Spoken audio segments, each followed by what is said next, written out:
7.8, I want to talk about New York State's bit license proposal. I've talked so far about regulation in general. I've talked about a few forms of regulation. I've talked in general about why regulation might be justified in some cases, why it might make good economic sense.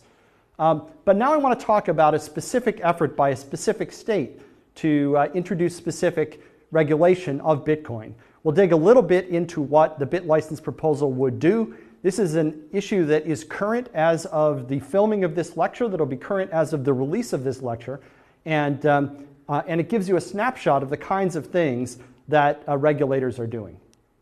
Okay, so the bit license proposal was issued in July of 2014. Down at the bottom of the slide here, there's a URL where you can go and read it if you like. Here's the heading on it, the New York State Department of Financial Services. That's the part of the state of New York that regulates the financial industry. And of course, the state of New York has the world's largest center of the financial industry in it.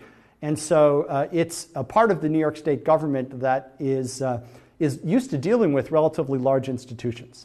It's a proposed set of codes, rules, and regulations that has to do with virtual currencies. So this is a new regulatory proposal from the state of New York. And there's a lot of text here, but let's walk through it. It's worth talking about.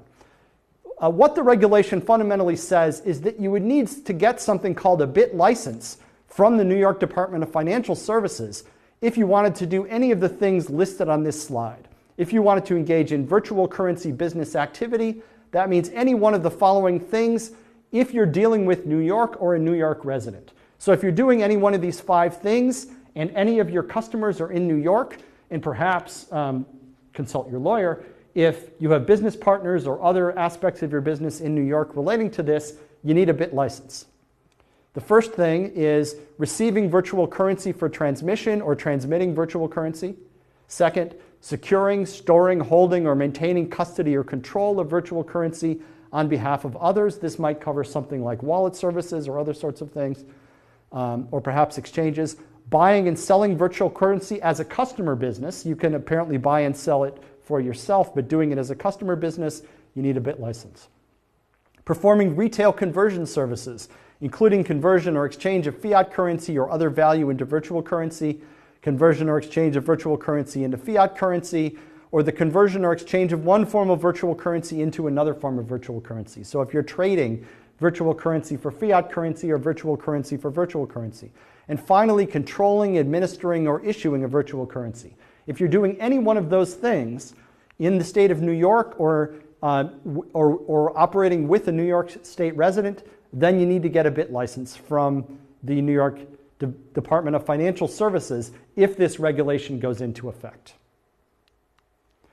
You would have to apply for a license. To apply for a license, there's detailed language in the proposed regulation which you can read, but roughly speaking, you have to provide information on the ownership of your enterprise, on your finances and insurance, on your business plan, generally to allow the Department of Financial Services to know who you are, how well backed you are, where your money comes from, and what you're planning to do. You have to pay an application fee. You would have to pay. A licensee would have to do the following things once you had a license. You'd have to provide updated information to the Department of Financial Services about the things I talked about before, ownership, finances, insurance, and so on. You'd have to provide periodic financial statements so they can keep track of how you're doing financially. You'd be required to maintain a financial reserve. The amount of that would be set by the Department of Financial Services based on various factors about your business, what's the nature of your business, how well financed it is, who it is, how big it is, et cetera, et cetera. The DFS would be able to set rules about that. There are detailed rules about things like how you would keep custody of consumer assets. There are anti-money laundering rules which might or might not go beyond what's already required. There are rules related to cybersecurity, having a cybersecurity plan and penetration testing and so on. There are rules about disaster recovery. You have to have a disaster recovery plan and that meets various certain criteria. There are rules about record keeping. You have to keep records and make them available to the DFS on certain circumstances for some length of time about certain kinds of activities. You'd have to designate a compliance officer, someone within your company, your organization, who is in charge of compliance and has responsibility and authority to make compliance happen. You have to have written policies about compliance and about certain kinds of things that are satisfactory to the NYDFS. And there's a requirement that you disclose risks to consumers so that consumers understand what are the risks of doing business with you. The exact rules on that are not exactly clear at this point, but you might imagine something like the sort of prospectus that comes along with a mutual fund or with a publicly traded stock. Perhaps that's what the DFS has in mind. So these are fairly substantial requirements for companies that have a BIT license, and anyone with a BIT license would be required to do all this stuff.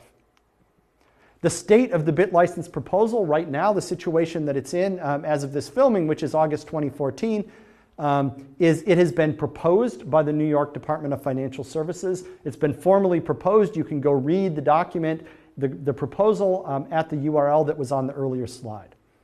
The DFS has solicited public comments. They have asked members of the public to write in and give them comments about the proposal. Do you like it? Do you not like it? What's good? What's bad? What do you propose changed? And so on. And lots of entities are gearing up to send comments to the NYDFS. After all the comments are in accordance with the normal regulatory process, the NYDFS will decide what to do. They'll decide whether to withdraw the proposed regulation, whether to issue it in modified form, whether to issue it in exactly the original form, and along with that decision, they'll issue some kind of a document that gives the rationale for deciding what they decided to do. Now, various parties have asked the NYDFS to grant an extension on the original date for comments, and NYDFS has signaled, they haven't definitively stated, but it seems pretty clear at this point that they're going to grant an extension.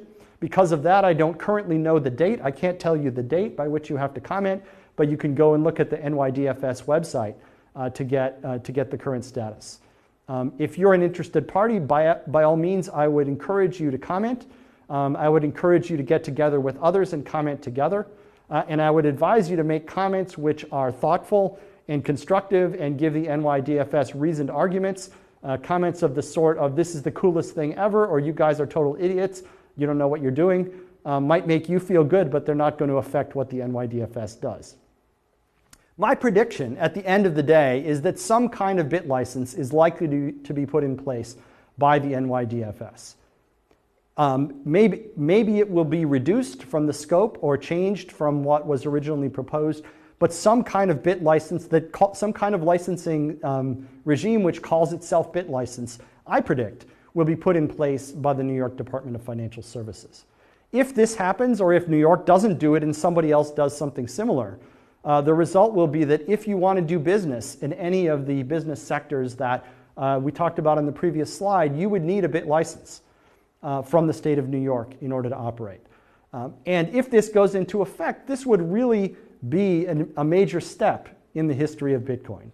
You would have a situation where not only NYDFS, but perhaps other jurisdictions would start to step in and regulate, and you'd start to see Bitcoin businesses get closer to the model of regulated financial institutions that traditional financial institutions have been in.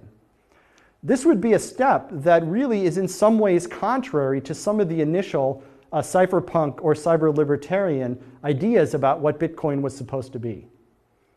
But in a very real sense, I think it's inevitable that as soon as Bitcoin became really valuable, that Bitcoin businesses became big businesses, that government got interested, it was more or less inevitable that regulation would ensue. Because Bitcoin businesses touch real people, because they touch the fiat currency economy, because Bitcoin is big enough to matter, government is paying attention and Bitcoin is getting regulated. This, on the one hand, represents a retreat from what the original advocates of Bitcoin had in mind. In another way, it represents the Bitcoin ecosystem growing up and integrating into the regular economy, which is much more regulated. Regardless of whether you like it or don't like it, this is a thing that's starting to happen. And if you're interested in starting a business in this area, you need to be paying attention to this trend. Will this be a success? Will it be good or bad? Well, I think there's one barometer we can look to understand whether a regulation like the BIT license is actually successful from a public policy standpoint at improving the quality of Bitcoin businesses. And that's this. If something like BIT license goes into effect, And if companies start advertising to customers outside New York that we have a bit license, therefore you can trust us, and if that argument that we're regulated, therefore you can trust us, is convincing to consumers, if consumers see regulation as a positive in choosing a company, then I think the regulation will be working in the way that its advocates wanted it to do. Whether that will happen and how this affects the future of Bitcoin is something that we'll have to wait and see.